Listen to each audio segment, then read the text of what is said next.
La candidata demócrata a la presidencia de Estados Unidos, Kamala Harris, ha escogido al gobernador de Minnesota, Tim Walz, como su fórmula vicepresidencial. Para Joe Biden, esta elección ha sido una gran decisión. Con esta noticia comenzamos el informativo en Deutsche Welle. Yo soy Carol Guerrero, los saludo desde Berlín. Arrancamos con titulares. El gobernador de Minnesota, Tim Walz, asegura que ser elegido como la fórmula vicepresidencial de Kamala Harris es el honor de su vida. Walz ya ha recibido duras críticas de los republicanos que lo califican como un izquierdoso radical. El jefe de Hamas en la Franja de Gaza, Yahya Sinwar, reemplazará a Ismail Haniyeh como líder de esta organización, considerada como terrorista por Estados Unidos y la Unión Europea. Las Fuerzas Armadas venezolanas son totalmente leales a Nicolás Maduro. Estas son palabras del ministro de Defensa de ese país, Vladimir Padrino, tras calificar de desesperados y sediciosos los llamados de los opositores María Corina Machado y Edmundo González Urrutia, que pidieron a la fuerza pública frenar la represión y ponerse del lado del pueblo.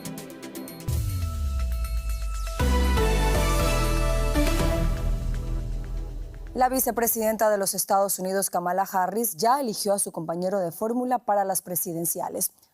Harris escogió este martes al gobernador de Minnesota, Tim Walz, como su compañero del Partido Demócrata para enfrentar al republicano Donald Trump en las elecciones de noviembre. Poco conocido fuera de Minnesota, este hombre de 60 años tiene un historial atípico, ya que fue profesor de geografía y entrenador de fútbol americano.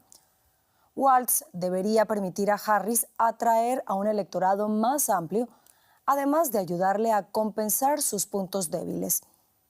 Ambos tienen previsto participar en actos de campaña que se van a llevar a cabo en varios estados a lo largo de los próximos días.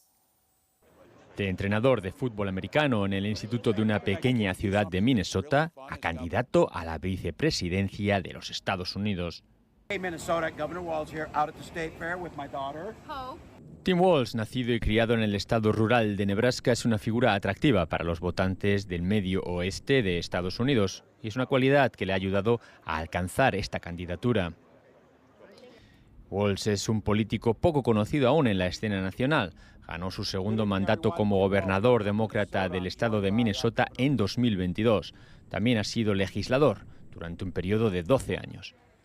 Antes de ingresar en el Congreso, Walz trabajó como profesor de geografía y fue entrenador de fútbol americano en el instituto. Y antes de ello, sirvió durante 24 años en la Guardia Nacional del Ejército estadounidense, a la que se alistó al salir del instituto. Son credenciales de persona de clase media, justo lo que ha querido destacar Harris en el post que anunciaba su elección como candidato en Instagram. Una de las cosas que más me llamaron la atención de Tim son sus arraigadas convicciones sobre la lucha por las familias de clase media. Es algo personal. Minnesota no es un estado bisagra, pero contar con Walz para la candidatura demócrata podría ayudar a los demócratas a ganar votantes en otras regiones rurales y en estados del medio oeste como Wisconsin y Michigan. Además, como gobernador demócrata, Walz ha impulsado políticas progresistas, ha hecho campañas por la gratuidad de las comidas en las escuelas, por el acceso al aborto y también por la ampliación del permiso médico y familiar remunerado para los empleados en Minnesota. Para la oposición republicana de este estado, sus políticas han cambiado a peor, el conocido como Estado de la Estrella del Norte. Y ahora Walz tiene 3 meses para presentarse a los votantes de todo Estados Unidos. Cambiamos de tema porque la organización Hamas, considerada terrorista por Estados Unidos y la Unión Europea, ya tiene nuevo líder. Yahya Sinwar, jefe de Hamas en la Franja de Gaza y aquí en Israel, señala como el cerebro de los ataques perpetrados el 7 de octubre, será quien ocupe el lugar de Ismail Haniyeh, muerto el pasado miércoles en Irán. Sinwar es perseguido por las tropas israelíes en Gaza y se presume que se oculta en uno de los túneles de la franja. Según el ministro israelí de Exteriores, Israel Katz, Yahya Sinwar debe ser eliminado rápidamente. Yahya Sinwar es el jefe máximo de Hamas en Gaza. Nacido en el campo de refugiados de Han Yunis, ha sido parte del grupo militante desde sus inicios a finales de la década de 1980, durante la primera intifada, el levantamiento palestino contra la ocupación israelí. En aquel entonces dirigía una red de seguridad que perseguía a palestinos acusados de colaborar con Israel. Sinwar fue encarcelado por Israel en 1988 por planear el secuestro y asesinato de 2 soldados israelíes, así como el asesinato de 4 palestinos. Estuvo 23 años encerrado. Liberado finalmente en 2011, fue uno de los más de 1.000 presos palestinos canjeados por un soldado israelí. Después de ejercer como comandante del ala militar de Hamas, Sinwar fue elegido líder del grupo en Gaza en 2017. En diciembre de 2022 lanzó esta amenaza mientras se dirigía a una multitud en Gaza.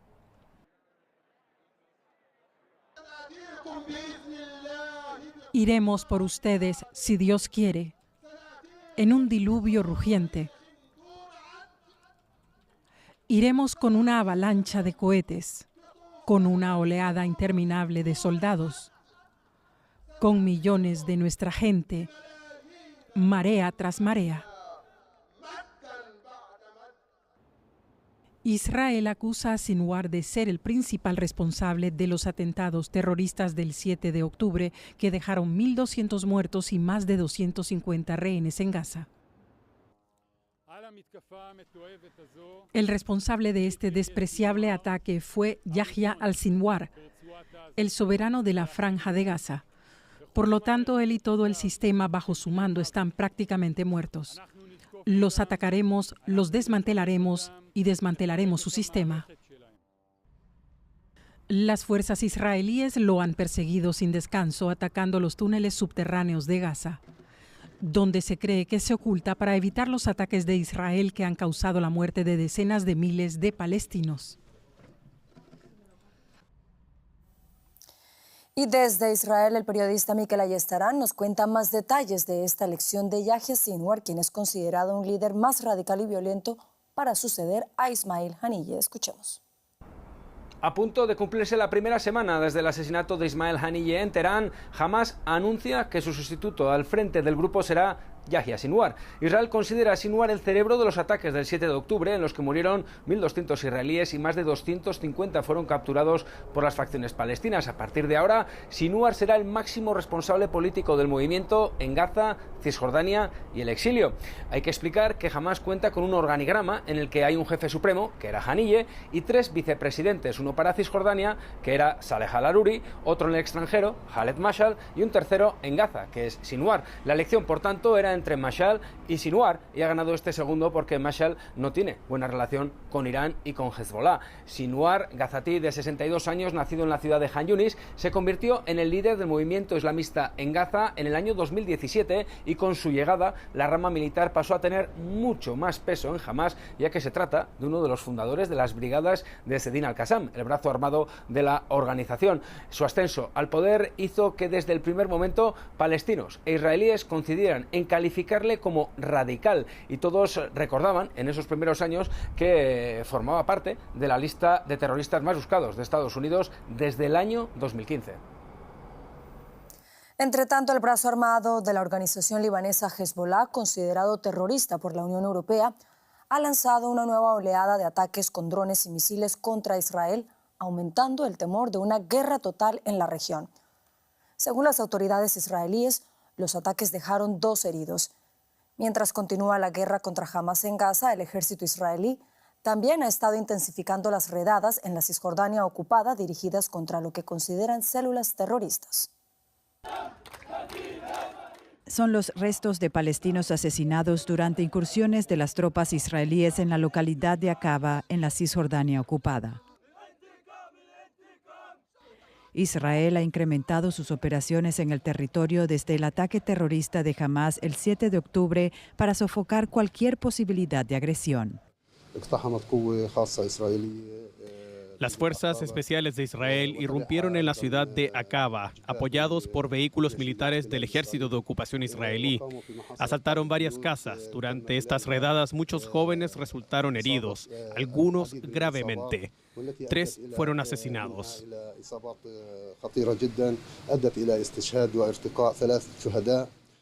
El ejército de Israel también lanzó cohetes contra lo que definió como una célula terrorista en la ciudad de Jenin.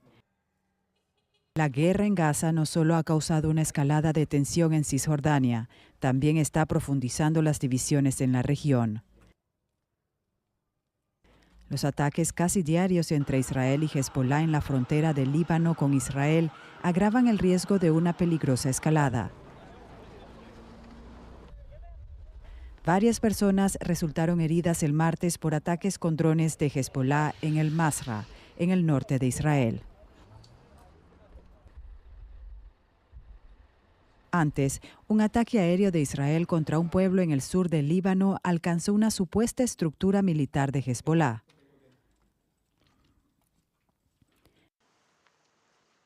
El ministro de Relaciones Exteriores libanés Abdullah Bouhabib habló con su homólogo egipcio sobre la necesidad de calmar las crecientes hostilidades.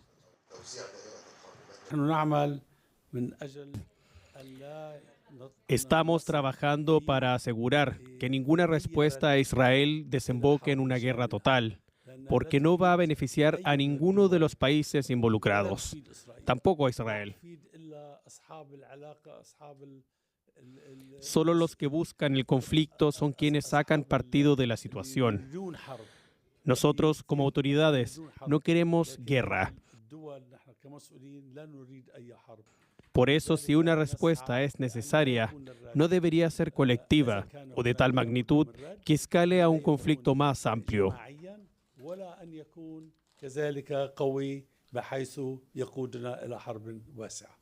Los líderes del Líbano y Egipto parecen decididos a evitar que el conflicto entre Israel y Gaza derive en una guerra regional de consecuencias impredecibles.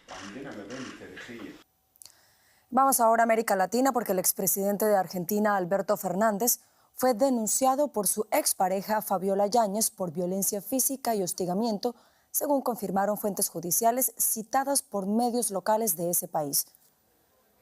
En el marco de una investigación por presunta corrupción durante el gobierno de Fernández, el Poder Judicial halló en el teléfono móvil de la secretaria del expresidente fotografías de la exprimera dama con signos de violencia física y mensajes donde relataba un episodio de violencia que habría sufrido por parte del exmandatario.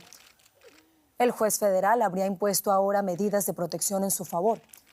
Preguntado por la agencia de noticias EFE, el político peronista se limitó a comentar que por el momento no hará declaraciones en los medios.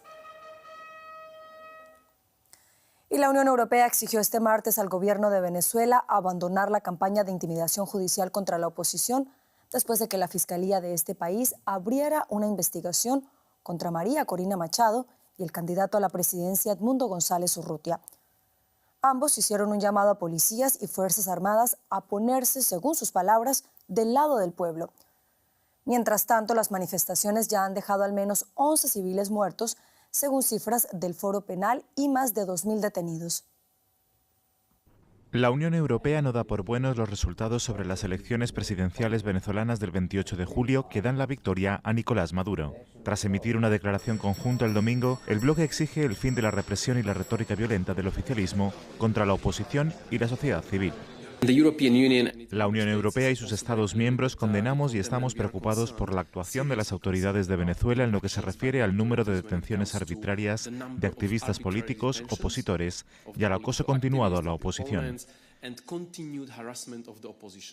Pedimos al gobierno venezolano que ponga fin a esta campaña de intimidación judicial a la oposición.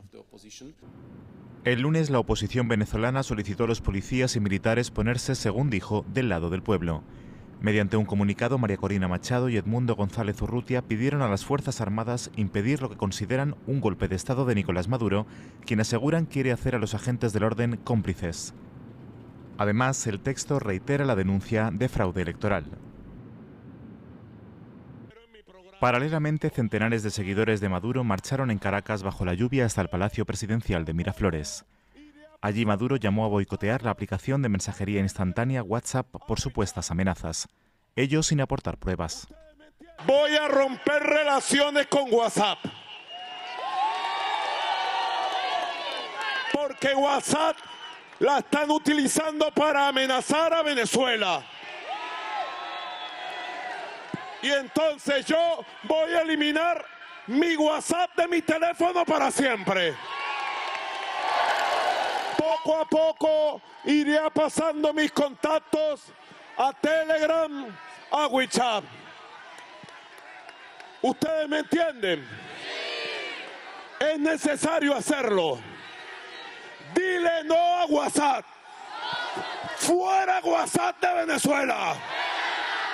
Porque ahí los criminales amenazan a la juventud, a los líderes populares. La oposición insiste que Maduro fue derrotado en las urnas. La presión para que el Consejo Nacional Electoral publique las actas electorales crece.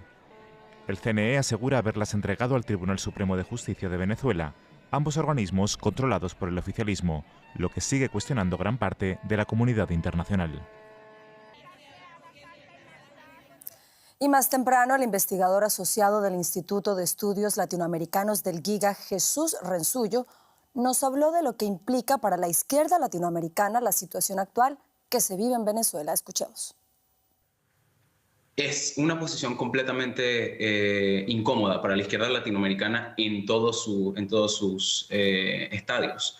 Primero hay que entender que el sistema, los gobiernos latinoamericanos han cambiado de unos gobiernos que eran más tendientes a la derecha en 2019, como por ejemplo el caso de Iván Duque en Colombia o Bolsonaro en Brasil, a gobiernos que son de centro-izquierda o izquierda un poco, algunos considerarían incluso radical, como son los gobiernos de Petro en Colombia, el gobierno de Lula en Brasil y el gobierno de Boric en Chile. Lo cierto es que es sumamente incómodo porque no hay forma en la política latinoamericana de asociar a la izquierda sin asociarlo al gobierno venezolano, que fue el gobierno que encabezó la llamada revolución socialista del siglo XXI y que básicamente encabezó muchos de los proyectos electorales que se dieron en la izquierda en Latinoamérica. Entonces, existen dos visiones de cómo la izquierda se comporta. Está, por ejemplo, la perspectiva de Boric, que considera que la democracia está por encima de la ideología o de la tendencia política y, por lo tanto, si el gobierno de Maduro no piensa proveer razones para creer en las elecciones y creer en los resultados que el Centro Nacional Electoral dio, pues hay que desconocer al gobierno de Maduro. Sin embargo, países como Colombia, como Brasil y como México tienen una perspectiva distinta. Ellos consideran que hay que mantener una rampla diplomática porque estratégicamente Maduro tiene más opciones de irse si existe unos bajos costos de salida a través de unas alianzas diplomáticas que puedan usarse, que atrincherándose, o sea, utilizando la política de 2019 del Grupo de Lima, que es no se negocian con terroristas, no se negocian con dictadores, y que Maduro se atrinchera y se siente en sus bayonetas. Sin embargo, por supuesto, colocar esta visión estratégica lo único que produce es animadversión a la izquierda que pareciera no estar defendiendo los derechos democráticos en Latinoamérica. Y ahora está con nosotros Juliana González, lo que quiere decir que es momento de pasar a la información económica, pero seguimos en América Latina, Juliana. Así es, y es que esa volatilidad del día de ayer, Carol, le pegó sobre todo muy duro al peso mexicano, y de eso es lo que vamos a hablar, porque el peso mexicano retrocede por cuarta vez, golpeado por esa volatilidad de los mercados, en el que destaca la incertidumbre generada por las ventas masivas de posiciones del día de ayer. El retroceso acumulado del peso mexicano alcanza ya el 5,2%. Este peso venía de ser calificado como el superpeso por su apreciación sostenida por más de un año y medio. Ahora, la moneda azteca es parte de esa tormenta perfecta construida por el nerviosismo de esos datos económicos débiles de parte de Estados Unidos, las ganancias decepcionantes, sobre todo de las grandes tecnológicas, las tensiones geopolíticas y, cómo no, la subida de tasas de Japón y su consiguiente efecto en el carry trade del yen. Y de acuerdo con el presidente mexicano, la economía de su país está en capacidad de resistir este embate. Escuchemos. Tenemos un margen de protección. No nos afecta tanto porque nuestras finanzas están muy fuertes. Y nosotros invitamos a Juan Carlos Moreno Brid, profesor de Economía de la Universidad Nacional Autónoma de México, para profundizar en este tema. Muchas gracias, señor Moreno Brid, por aceptar nuestra invitación. Y paso a preguntarle, ante esa volatilidad de los mercados y la respuesta del peso mexicano, cabe preguntarse, ¿cuánto del fortalecimiento del peso mexicano se debió precisamente a este fenómeno del carry trade especulativo frente al yen? No solo es eso, Juliana, gracias por la invitación. Lo que tiene el peso mexicano es que es de las monedas de los países emergentes, es la tercera más negociada en todo el mundo. Entonces, en cualquier momento que hay episodios de volatilidad financiera, volatilidad en los mercados de capitales, ocurre el fenómeno que en inglés le llaman el flight to quality, salir de mercados que consideran el riesgo. Entonces, lo primero es salirte de los que puedas, y el más fácil de salirse es del peso mexicano, porque es una moneda, como decía yo, solo está superada en su negociación es por la moneda china y por la moneda de la India. Y el peso mexicano se cotiza 24 horas, 5 días a la semana. Entonces el peso mexicano tiene que ser fuertemente golpeado siempre que hay fuga hacia la calidad fuera de los países emergentes, en ese sentido. Si le sumamos lo que tú mencionabas, es que este efecto de la posible desaceleración de la economía americana es nuestro mercado más importante, y obviamente eso tampoco augura buenas entradas de divisas al país. Y sumemos lo del carry trade, no es que fuera la única fuerza, pero sí era una fuerza importante que sostenía a esa moneda tan fuerte que era el superpeso. De ahí a que sea bueno o no tener ese superpeso es una discusión que habría que tener. El presidente mexicano tiene razón, el Banco de México tiene reservas suficientes, pero esto tiene que estar controlado y no es momento de pánico. A propósito de eso que usted hablaba hace un momento, profesor Moreno Brid, el 80% de las exportaciones mexicanas terminan en Estados Unidos. ¿Qué tanto preocupa un verdadero debilitamiento de la economía estadounidense en México? Sería falso si te dijera que no preocupa, Juliana. Preocupa muchísimo, es nuestro mercado más importante, sumado a que no solo es que les vendamos a ellos nuestros bienes y servicios, sino además tenemos allá una serie de connacionales que mandan remesas. Si se debilita ese mercado, también las remesas pueden ir abajo. Y además el mercado norteamericano es nuestra fuente principal de origen de inversión extranjera directa, la cual, por cierto, no está aportándose como a uno le gustaría por incertidumbres internas o problemas endógenos a la economía mexicana, y no solo por los exógenos de la inestabilidad que tú mencionas en tu programa. Y brevemente, profesor Moreno Brid, justamente hoy conocimos esa fórmula demócrata Harris-Walz. ¿Cuál ocupante de la Casa Blanca considera usted beneficiaría más a los intereses de la economía mexicana y al nuevo gobierno que está en su país? Desde mi punto de vista, yo creo que convendría que fueran los demócratas. El expresidente Trump ha atacado tanto al Tratado de Libre Comercio, ha atacado tanto a los mexicanos como tal, que yo creo que no sería, pero es mi opinión muy personal, que no sería el candidato ideal para la convivencia armónica entre México, Estados Unidos y sumo a Canadá. Y si quisiéramos agregarle temas mundiales como la estabilidad en Ucrania, digamos así, y el tema climático, yo creo que sería bastante triste para la economía mexicana, para México en general, que ganara Trump. Profesor Moreno Brid, como siempre, es un gusto hablar con usted y analizar estos temas, y nos vemos en una próxima ocasión. Muchas gracias por invitarme. Hasta luego. Y nosotros nos vamos ahora con un rápido vistazo a otras notas económicas de la jornada. En Chile crece la tasa de ocupación informal. Según el Instituto Nacional de Estadísticas, entre abril y junio de 2024, el empleo informal ascendió al 28%. En este periodo había registrados más de 2,5 millones de trabajadores en este sector. La tasa de ocupación femenina fue superior al 8%, mientras que la masculina fue del 6,4%. En Uruguay, la inflación subió un 0,11%, esto según el Instituto Nacional de Estadísticas. Pero aunque los precios crecieron por tercer mes consecutivo, la subida mensual fue inferior al 0,4% temido por el Banco Central. La cifra quedó dentro de lo previsto por las autoridades centradas en mantener esa tasa entre el 3% y el 6%. Bueno, y una noticia con tintes históricos, y es que tras 4 años de litigio por parte del gobierno estadounidense contra Google, la tecnológica acaba de ser derrotada en el importante procedimiento antimonopolio. Según dictaminó un juez federal este lunes, Google es un monopolio y además actuó ilegalmente para mantener esa condición de monopolio en las búsquedas en línea. Esto se refiere a los acuerdos a los que llegó la empresa que le permiten establecer el motor de búsqueda como predeterminado en los navegadores web. El Departamento de Justicia de Estados Unidos y decenas de estados federales habían presentado una demanda contra Google. El importe de las multas que deberá pagar la empresa y otras consecuencias de la condena se decidirán en una fecha posterior. Bueno, Carolina, hasta acá lo más destacado de la economía, pero tráenos más noticias del mundo, ¿no? Sí, Juliana, vamos con un resumen ahora de otros hechos que también son noticia en esta jornada. Las autoridades japonesas instaron a los líderes mundiales a luchar por el desarme nuclear global en una ceremonia conmemorativa del 79 aniversario del bombardeo atómico de Hiroshima. En 1945, Estados Unidos lanzó una bomba atómica sobre Hiroshima que mató a más de 100.000 personas y arrasó la ciudad. 3 días después, una segunda bomba alcanzó Nagasaki y causó una devastación aún mayor. Miles de manifestantes se concentraron en el noroeste de Pakistán para pedir la excarcelación del ex primer ministro Imran Khan.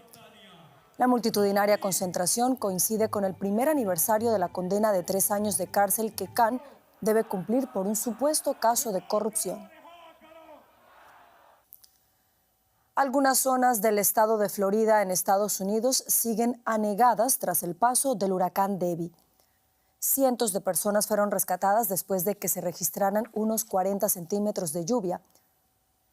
El frente continúa avanzando por el sureste del país. El huracán dejó en su paso por Florida al menos 5 muertos. Y antes de despedirnos, hablamos del cumpleaños de una de las caricaturas más conocidas en América Latina. Se trata de Condorito, que cumple 75 años. El personaje se compara a otras tiras cómicas como Mafalda o Asterix y Tintín aquí en Europa. Su creador, el chileno René Ríos Bettiger, más conocido como Pepo, fue nombrado hijo ilustre por su ciudad natal, Concepción. Allí se instaló también una banca con una escultura para honrar su legado. Condorito, conocido en gran parte de la región, fue un cómic que capturó la esencia de las clases populares latinoamericanas. Y este año, por su aniversario, las ferias del libro de Lima y de Guadalajara dedican espacio especial a esta clásica caricatura. Hasta aquí las noticias, sigan conectados a Deutsche Welle.